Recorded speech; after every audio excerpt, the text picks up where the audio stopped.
first day we met, we talked about rapport building and confidentiality. Number one is you have to have a definition of what rapport building is. So, all of you who have studied and read those articles, what's a good definition for rapport building?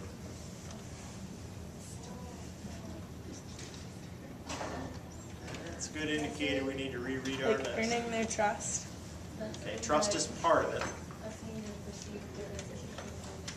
Yep, breaking down those perceived differences between you and the person you're working with. When you start narrowing down those perceived differences, you start to build trust and build that relationship.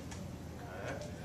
What are some strategies we can use to improve rapport or to break down those perceived differences? We're supposed to just talk here. Go down to their level, not necessarily in a bad way, but say, don't make yourself look better than them. Especially if you're working with younger kids. You might even go down to their eye level, go down on a knee when you're working with them and so forth. Learning their name quickly, making eye contact with them when you talk to them, affirming what they say. They say, man, I just hate math. They start growing. Instead of getting in an argument about whether they should like or dislike math, it's just say, boy, it sounds like it's very, very straining on you, or you have some anxiety over it. Let's see what we can do to improve that. So you affirm their beliefs, but then you challenge them and work with them to improve in those areas. What else can we do to build rapport?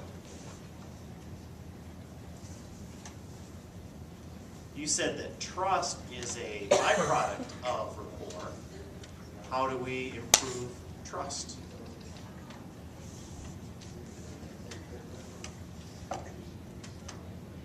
Well, let's take it the other way. What do we do to hurt trust?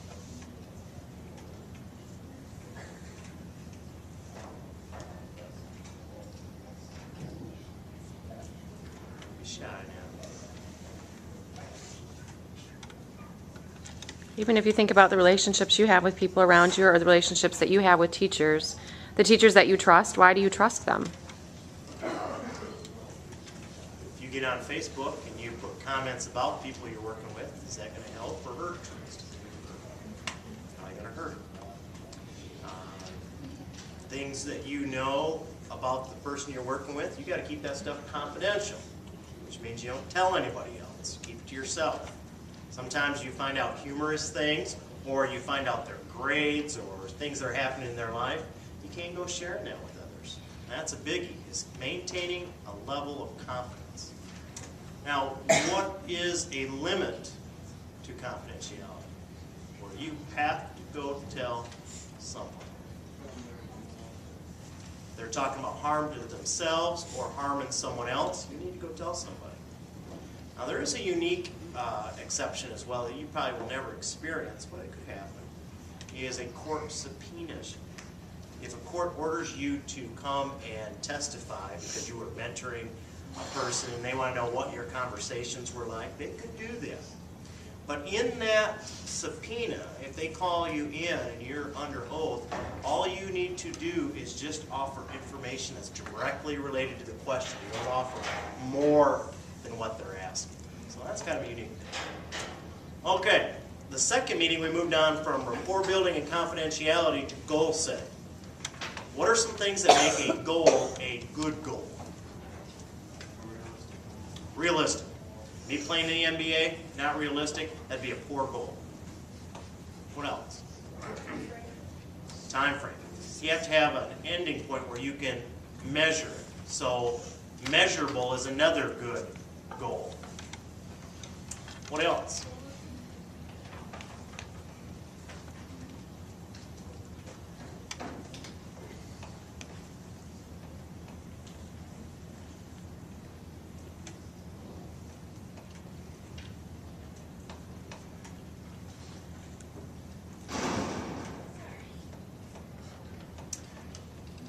What if I told you, each of you, what your goals should be? Is that going to mean a whole lot to you? No. No. So a goal should be an internal goal. one that you have developed, one that you're passionate about. If you're not passionate about meeting your goal, you probably won't meet it. As soon as an obstacle comes along, you'll bag it. All right? What else makes a good goal? I think there are more articles about goal setting in our course than any other. Maybe like planning out things to work. Breaking down the goal is developing a plan to do it. Absolutely. Absolutely. And in some cases, having to have interventions. Things aren't going the way they want them to achieve a goal, so you have to intervene some way. Very good. Very good. Is it good to tell someone else your goal? Yeah, why? Accountability, which becomes motivation. Absolutely. Is it good to write your goals down? Yeah. Yes. Yes, yes, yes. Okay. Now, the final thing we need to talk about is something called transitioning. When you get near the end of an experience where you're a mentor and you're helping someone else, you're going to transition out of that role and you will no longer be there for that student. Now, to some students that's not a big deal. For others, it could be a major impact. So in transitioning, there are things you need to consider. Number one, you need to communicate to the students you're working with that your experience with them is about to end. That it's coming to an end within a week. Is that correct? We have one more week of the trimester. Okay. So communicate that with them. And then also try to find out if there are going to be any obstacles for them when you are removed. In other words, hey, I'm not going to be here after next week. I'm going to be transitioning out of my mentoring. So are there things that we're concerned about to continue your success? If a student hadn't been doing their homework ever, and you're mentoring, you help them get to a point where they were doing their homework 9 out of every 10 days, how are you going to help them continue that when you're gone? What would you do?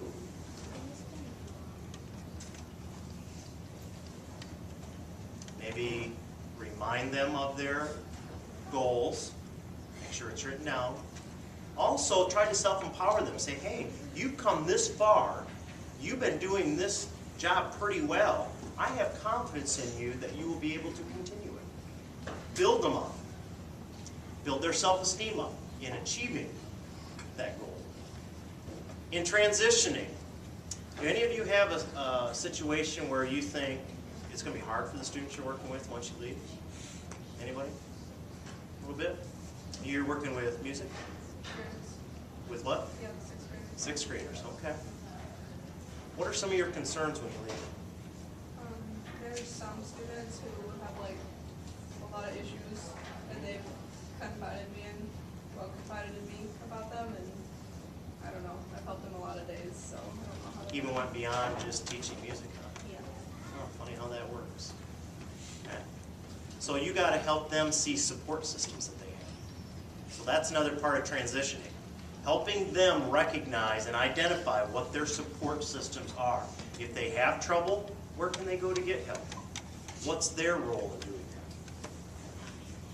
that? Anything else that we would want to consider as you transition out of your position as a mentor?